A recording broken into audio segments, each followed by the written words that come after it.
দৈনন্দিন একঘেয়ে জীবন ও সংসারের বাধাগণ্ডি থেকে মুক্তি পেতে গত মাসের 20 তারিখে আমি সপরিবারে উড়িষ্যার বিখ্যাত সমুদ্র সৈকত পুরী ভ্রমণে গিয়েছিলাম। সো হ্যালো এভরিওয়ান, কেমন আছো সবাই? আশা করবো যে যেখান থেকে আমার এই ভিডিওটা দেখছো সবাই খুব ভালো আছো। আর আমিও তোমাদের ভালোবাসা ও আশীর্বাদে মোটামুটি বেশ ভালোই আছি। আর এখন ঘড়িতে বাজে রাত 8টা। তো এখন থেকে সবাইকে সাথে নিয়ে আজকে আমি ব্লগটি স্টার্ট করছি। আর এখন আমরা যাচ্ছি পুরীর উদ্দেশ্যে। তো এখন দেখো আমরা চলে এসেছি শিয়ালদা স্টেশনে। আর এখন এই উঠছি ট্রেনে। আর ট্রেনটা ছিল দুরন্ত এক্সপ্রেস। আর এই ট্রেনে করেই আমরা যাব পুরীতে। তো রাত্রেবেলা সারা রাত ট্রেনে থাকতে হবে, তো তার জন্য সবাই সবার মতো বাড়ির থেকে কিছু খাবার দাবার বানিয়ে এনেছিল। তো আমি নিয়ে গেছিলাম রুটি, আলু ভাজা, বেগুন ভাজা। আর দেখো ওদিকে ছিল সঞ্জয় দাদা, ওরা নিয়ে এসেছিল পোলাও আর আলুর দম। আর এদিকে ছিল রাকেশরা, তো ওরা এনেছিল চাউমিন। তো এইগুলোই রাত্রেবেলা সবাই ভাগযোগ করে খাওয়া দাওয়া হচ্ছিল।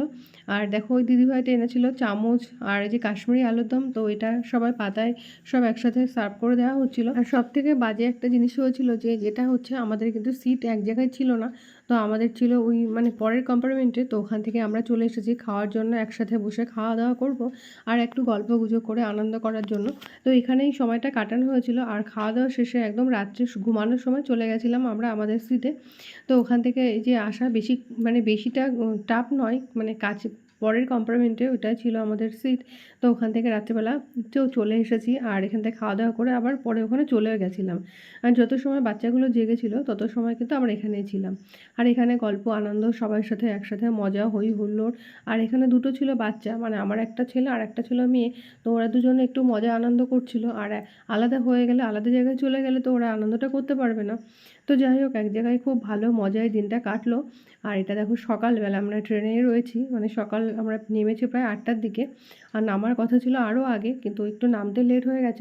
তার কারণ হলো ট্রেনটা রাত্রে অনেক জায়গায় থেমেছিল আর অনেকক্ষণ ধরে দাঁড়িয়ে দাঁড়িয়ে ছিল, তো সেই জন্য আস্তে আস্তে অনেকটা লেট হয়ে গেছে।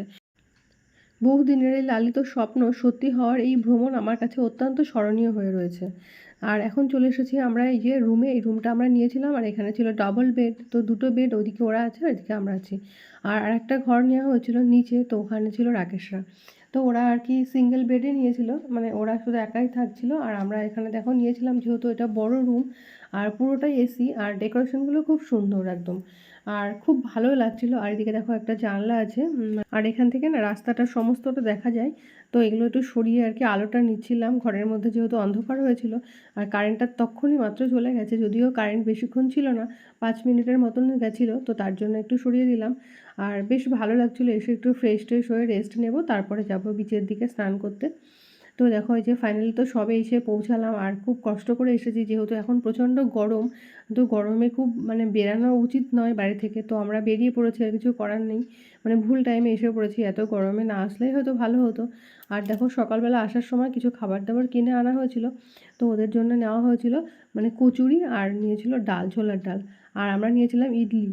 তো এগুলো দিয়েই খাওয়া দাওয়া হয়েছিল। আর দুপুরবেলা দেখো আমরা রান্না করে খাচ্ছি নিজেরা। এখন নিয়েছি হচ্ছে ডিম, ডিম আলুর ঝোল, মানে ডিম দিয়ে আলুতে তরকারি, আর করেছিলাম ভাত। তো দুপুরবেলা এই দিয়ে তাড়াতাড়ি রান্নাবান্না করে খাওয়া দাওয়া হবে, যে একটু রেস্ট নেওয়ার জন্য, যেহেতু কালকে সারা রাত জার্নি হয়েছে। আর প্রচণ্ড গরমে তো ট্রেনে তো সেইভাবে ঘুমও হয় না, খুব কষ্টও হয়ে যায়।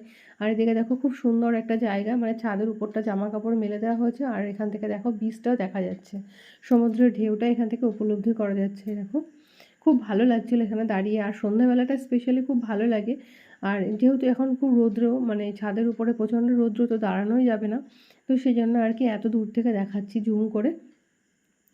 আর বিকালবেলা মানে সন্ধ্যা সন্ধ্যা হব ঠিক সেই মুহূর্তে রেডি ফেডি হয়ে বেরিয়ে গেছি। এখন যাচ্ছি বিচের দিকে। আর একটু এদিকে ওদিকে সাইডে ঘুরবো, চাটা খাবো, পকোড়া টোকোড়া খাবে দুষ্টু ওরা। আর এখন যাচ্ছিলাম সবাই মিলে একসাথে। কিছু মানে কেউ কিছু কেনাকাটা থাকলে বলা হচ্ছিল যে আজকেই সেরে নিতে, যেহেতু দুটো দিন টাইম পাবো কি না, কোথায় যাব তো ঠিক হয়নি সেরকমভাবে এখনও। আর এই যে বিচের দিকে যাচ্ছিলাম, আর এদিক ওদিকে দোকান কিছু ছিল, তো সেগুলো দেখছিলাম, যদি পছন্দ হয় তাহলে আজকে একটা নিয়ে নেবো। তো যাই হোক বন্ধুরা, আমরা কিন্তু চলে এসেছি। আর এটা ছিল আজকে আমাদের ফার্স্ট ডে, মানে জার্নির স্টার্টিং, আজকে ফার্স্ট ডে, প্রথম দিনের জার্নি। অনেক দিন ধরে একঘেয়ে কাজ করে যেতে কারোরই ভালো লাগে না, মাঝে মধ্যেই তাই ভ্রমণে বেরিয়ে পড়তে হয়।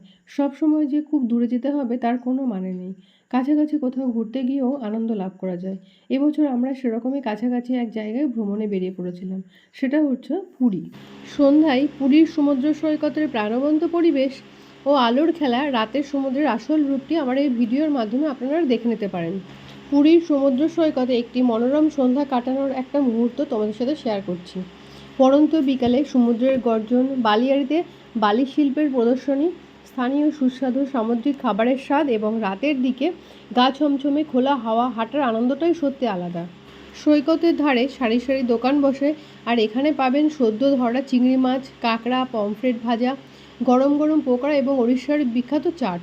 এছাড়াও রয়েছে আশেপাশের দোকানগুলো থেকে ঝিনুকের তৈরি বিভিন্ন শোপিস, ওড়িশার ঐতিহ্যবাহী তাঁতের কাপড় এবং স্থানীয় হস্তশিল্প কেনাকাটা করার জন্য সন্ধ্যাবেলার আদর্শ একটা জায়গা।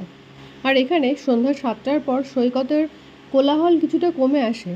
তখন মৃদু বাতাসে হাঁটা, সমুদ্রের গর্জন শোনার একটি সেরা সময় আমার মতে। তবে রাত 10টার পরে সৈকতের জলে নামা সম্পূর্ণ নিষেধ। সমুদ্রের গর্জন আত্মার জন্য এক সুর। সমুদ্রের মতো বিশাল নীল জলে হারিয়ে যাওয়ার চেয়ে বড় শান্তি আর কিছুতেই নেই।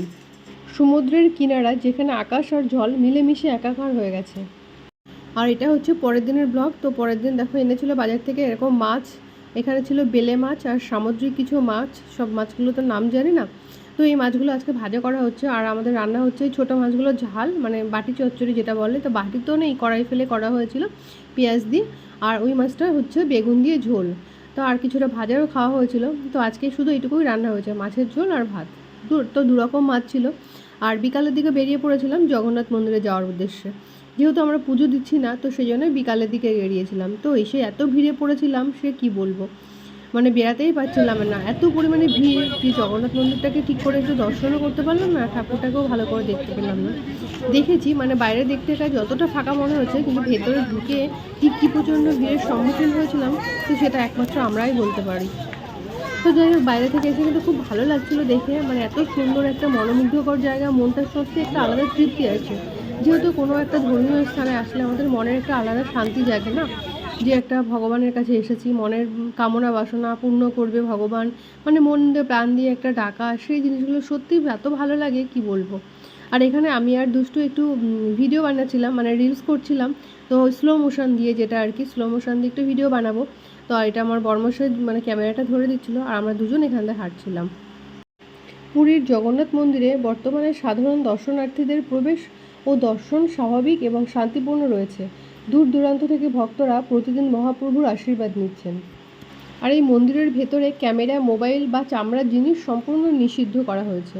পুরীর জগন্নাথ মন্দির তার স্থপত ও শতাব্দী প্রাচীন ঐতিহ্যের জন্য বিখ্যাত, যার বেশ কয়েকটি রহস্য আজও বিজ্ঞান ও মানুষের বোধশক্তির অতীত।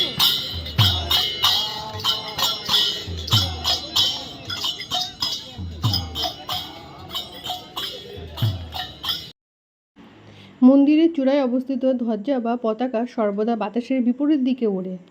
আর এই মন্দিরের চূড়ায় অবস্থিত নীল চক্রটি শহরের যে কোনো প্রান্ত থেকে দেখলে মনে হয় এটি আপনার দিকেই মুখ করে রয়েছে।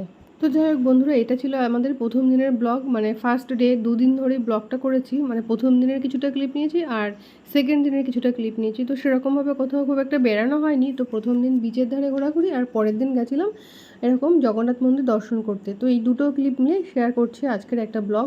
তো প্রথম দিনের জগন্নাথ মন্দির দর্শন কেমন করলাম, কি সবটাই ভিডিওর মাধ্যমে তোমরা দেখে নিতে পারবে। আর বন্ধুরা, আজকের বেশি কথা বাড়াবো না, আজকের ভিডিওটা এতটুকুই। তো অবশ্যই তোমরা কমেন্ট করে জানিও যে আমার আজকের ভিডিওটা তোমাদের কেমন লেগেছে। ততক্ষণ তোমরা সবাই খুব ভালো থেকো, সুস্থ থেকো, সাবধানে থেকো। আবার দেখা হচ্ছে নেক্সট ভিডিওতে, খুব তাড়াতাড়ি আবার চলে আসছি তোমাদের সামনে। আজকের মতো বিদায় নিচ্ছি।